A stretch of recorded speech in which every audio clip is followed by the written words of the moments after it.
The water looks calm tonight, smooth as dark glass, a thin skin of reflection holding the sky in place, but beneath it the river keeps moving and the loch keeps remembering. Tonight, as sleep begins to take hold, we journey into the foggy space between folklore and fear. If you're listening under moonlight or nestled in the quiet of your room, feel free to share your setting in the comments. These stories take on new life when we hear where they're being dreamt. This is the tale of the Kelpie, a water spirit of Scotland, a creature of river and loch, beautiful at first glance, patient as stone, and as old as the soft pull of current against shore. Settle in, breathe deep, and let your thoughts drift into the unknown. Welcome to Fairytales After Dark. In Scotland, water is never only water. It is weather. It is history. It is boundary and pathway both. It gathers in lochs that seem to hold the whole sky. It slips through narrow burns that cut the land like quiet handwriting. It runs beside old roads, past black stone walls, through fields where wind never seems to stop moving. And because it is everywhere, it has always demanded respect. The old world learned early that water gives and takes without announcing which it plans to do. A river can be a comfort in summer, a danger in spring. A loch can look like a sleeping mirror at dusk and become a cold mouth by midnight. Mist arrives quickly, footing vanishes, distances lie. What appears shallow can deepen in 2 steps. The landscape teaches humility, and folklore is often the voice of that lesson, told softly so it can be remembered. That is where the Kelpie lives, not only in water but in the human instinct to trust what looks calm. The Kelpie is most often described as a horse, sleek, strong, dark as wet stone, or pale as river foam, depending on the telling. Sometimes it appears on the bank at twilight, head lowered, mane dripping, as if it has wandered up from the loch for a quiet rest. Sometimes it stands perfectly still, so still it might be mistaken for an ordinary animal waiting for its rider. And sometimes it is seen only in fragments. A shape moving under the surface. A ripple that travels against the wind. A brief glint of something like an eye before the water smooths over again. In many tales, the Kelpie is not a wild-eyed beast or a frothing monster. It is calm. Its danger comes from how reasonable it seems. A traveler comes to the water's edge. A child strays too close while playing. A young person sees a horse standing alone, beautiful in the fading light. The world is quiet and the animal looks tame. The Kelpie does not lunge. It does not roar.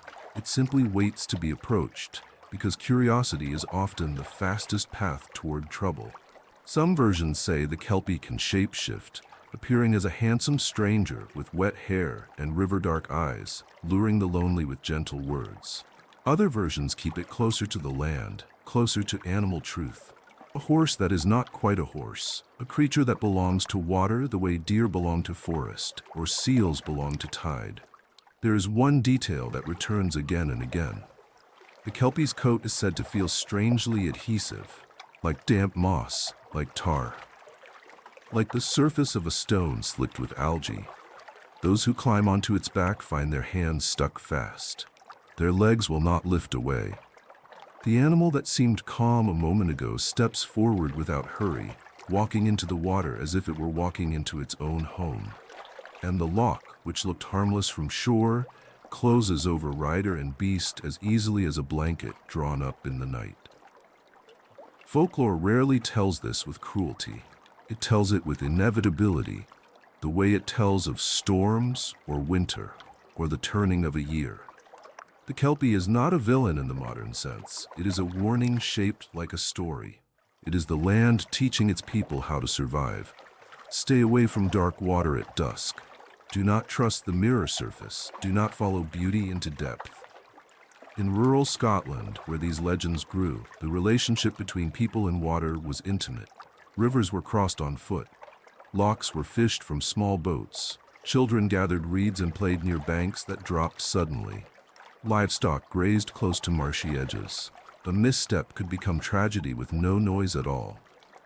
In such a world, a creature like the Kelpie makes sense. Not as an invention for entertainment, but as a protective myth, a shape for a real danger that needed a name. And yet, The Kelpie is more than caution. It is also symbol. Because water is not only danger, it is also longing. The pull toward what we cannot fully see. The desire to step closer to mystery. The temptation of stillness. The invitation to forget the hard edges of the world and sink into something quieter. The Kelpie stands at that threshold, between shore and depth, between the safe and the alluring, between what we know and what we only feel. Now, as your breathing begins to slow, imagine the Scottish evening settling in. Hills darkening, a low mist forming along the water, the last birds quieting in the reeds, the loch lying still, as if it were resting. And on the bank, just at the edge where grass gives way to dark water, a horse stands alone. Not moving, not impatient, simply present, as though it has always been there and always will be. The Kelpie is not dangerous because it is violent. It is dangerous because it adapts. Across the Highlands, along lochs and slow rivers, in glens where water gathers quietly, the Kelpie appears in the form most likely to be trusted, most likely to be approached, most likely to be misunderstood. In its most familiar form, it is a horse, strong, well-proportioned, calm. Its coat gleams as if freshly washed by rain, dark as peat-soaked stone, or pale as river foam under moonlight. Its mane hangs wet and heavy, its breath steady, its posture relaxed. Nothing about it suggests threat. That is the point. In many tellings, the Kelpie does not move until someone else does first. It waits on the bank, head lowered, hooves planted, a creature at rest, allowing the human mind to complete the story for it. A lost horse, a tame animal, a gift of fortune. Curiosity bridges the distance long before danger does. Those who reach out describe the same detail again and again. The hide feels wrong, not rough like hair, not slick like water, but clinging, as if the surface itself resists separation. Fingers press into the coat and do not lift away. Palms stick fast. Clothing catches. Skin adheres. The Kelpie does not react. It simply steps forward. The walk into the water is unhurried, deliberate, almost gentle. The river does the rest. This is how most traditional encounters end. Not with struggle, not with noise, but with inevitability. Folklore often avoids spectacle. It favors certainty. Yet not all stories end in loss. Some tell of people who noticed the warning signs in time, the dripping mane that never dries, the hooves that seem slightly wrong, sometimes reversed, sometimes too smooth, sometimes leaving no mark on mud or stone. Others notice the eyes, too aware, too patient. Those who escape do so by pulling free before contact is complete, or by using iron. Iron is one of the Kelpie's few consistent weaknesses. Cold iron, horseshoes, knives, nails, bits and bridles. Any worked iron is said to burn its flesh, break its grip, force it back into the water. In some legends, a clever traveler throws an iron object onto the Kelpie's back. The creature screams, not in rage, but in pain, and flees, dissolving into the river like shadow collapsing into itself. There are also stories of capture, rare, difficult, dangerous. A Kelpie bound with an iron bridle is said to lose its freedom, forced into service, made to plow fields, haul stone, perform impossible labor without rest. In these tales, the Kelpie's strength is unmatched, but its obedience is hollow, silent, temporary. The moment the bridle is removed, the bargain ends. The Kelpie returns to water, and nothing good follows the one who held it. These stories carry an important undercurrent. Control over nature is always borrowed, never owned. The Kelpie also appears as a human. This form is rarer, more deceptive, more intimate. A handsome man with dark hair, wet at the ends, eyes reflecting water rather than light. He appears near rivers at dusk, near crossings, near places where people wait. He speaks gently, offers guidance, conversation, companionship. In some tellings, the only sign of his nature is his inability to hide water completely. A lock of hair that never dries, a footprint filled with clear liquid, a shadow that ripples instead of standing still. Those who follow him too far are led to the water and do not return. Here, the Kelpie becomes something more than a creature. It becomes a test of judgment, a test of restraint, a test of whether beauty is trusted too quickly. This is why Kelpie stories were often told to children and travelers and those unfamiliar with the land, not to terrify, but to instruct. Do not follow strangers near water. Do not assume calm means safe. Do not trust appearances when depth is hidden. In island folklore, the Kelpie is sometimes confused with the Ichwisha, a darker, more violent cousin associated with salt water and open sea. But the Kelpie remains distinct, bound to fresh water, to inland danger, to places where people believe themselves familiar enough to relax.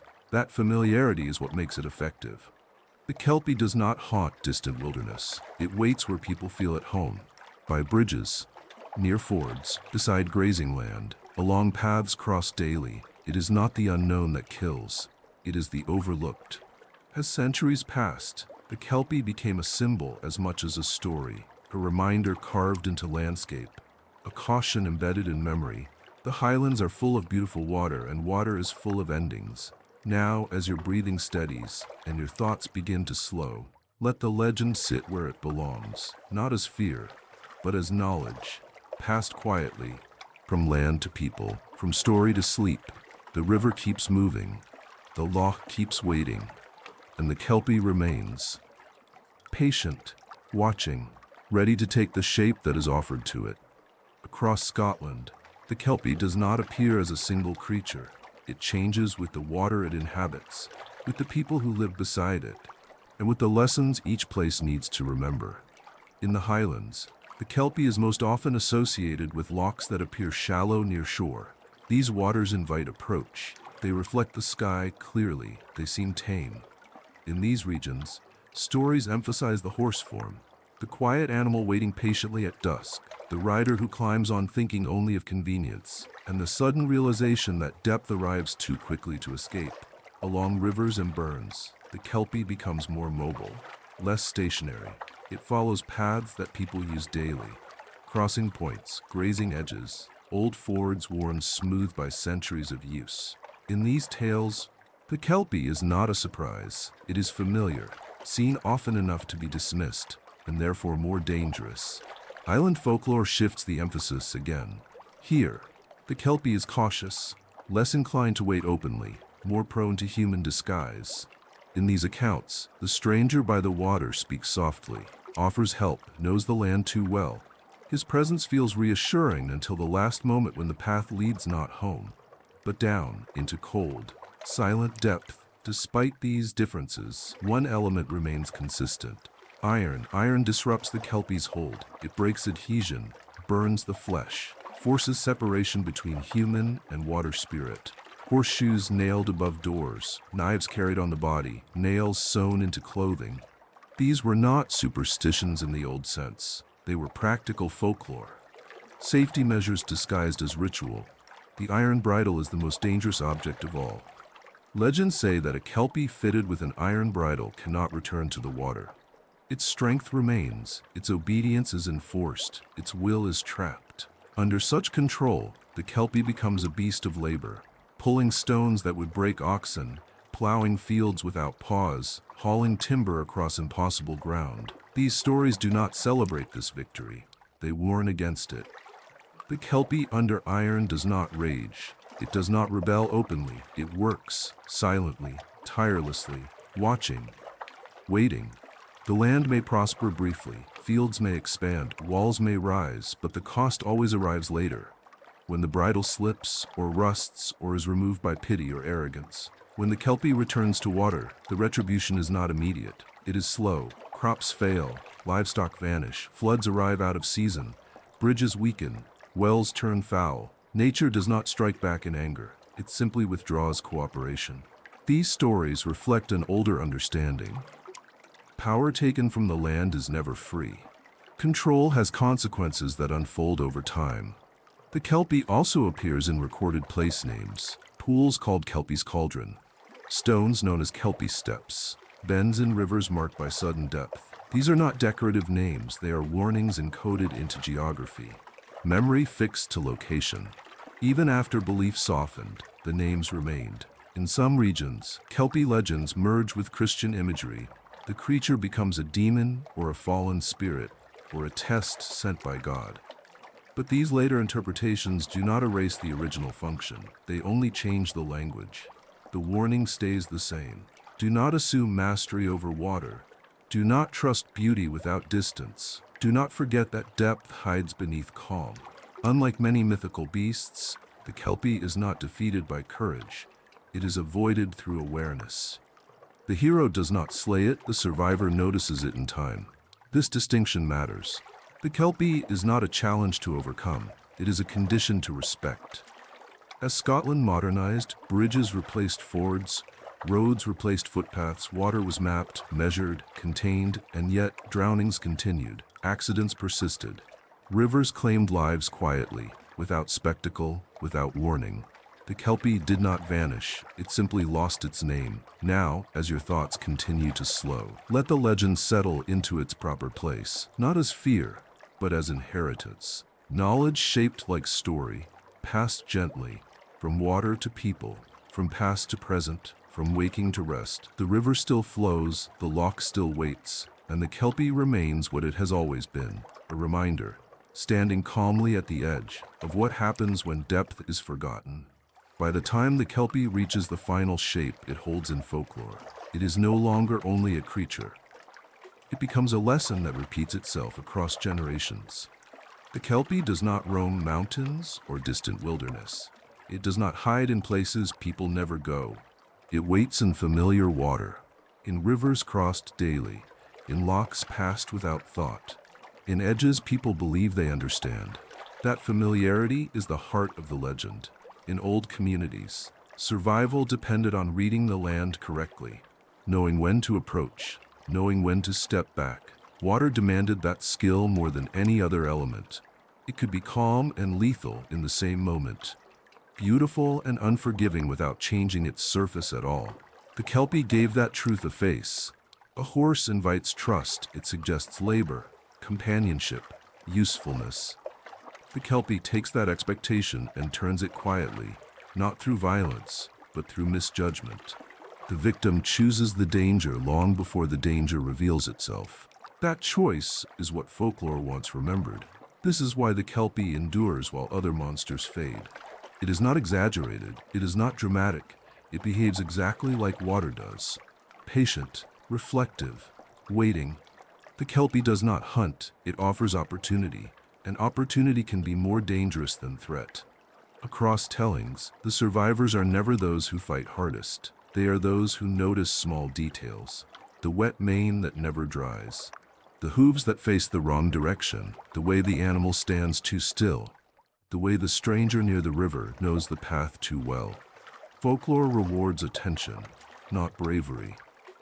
As time passed, the Kelpie also became a way to speak about temptation, about following what looks easy, about mistaking stillness for safety, about stepping closer when distance would have been wiser. These ideas extend beyond water, beyond Scotland, beyond the story itself. The Kelpie reminds us that some dangers are quiet, some invitations are traps, some depths are hidden by calm surfaces. And yet, the legend does not end in fear, it ends in understanding. Because once the Kelpie is recognized, its power fades, awareness restores balance, the land becomes readable again, the water resumes its place as something to approach carefully, with respect, with patience, with limits. That is the true ending of the tale, not conquest, not destruction, but knowledge. Now, as the story loosens its hold, let the image of the Kelpie settle where it belongs. Standing at the edge of dark water, not moving, not advancing, simply present. A reminder shaped like a creature, a warning shaped like beauty. The river continues without concern. The loch holds its depth without apology. Nothing changes, except understanding. And as understanding settles, the need for vigilance fades into calm. Breath slows, thought softens, attention drifts inward. The story has done its work. There is nothing more to watch for tonight. No shape waiting in the water, no movement beneath the surface. Only the quiet knowledge that the land has always spoken, and that listening is enough. This has been Fairy Tales After Dark.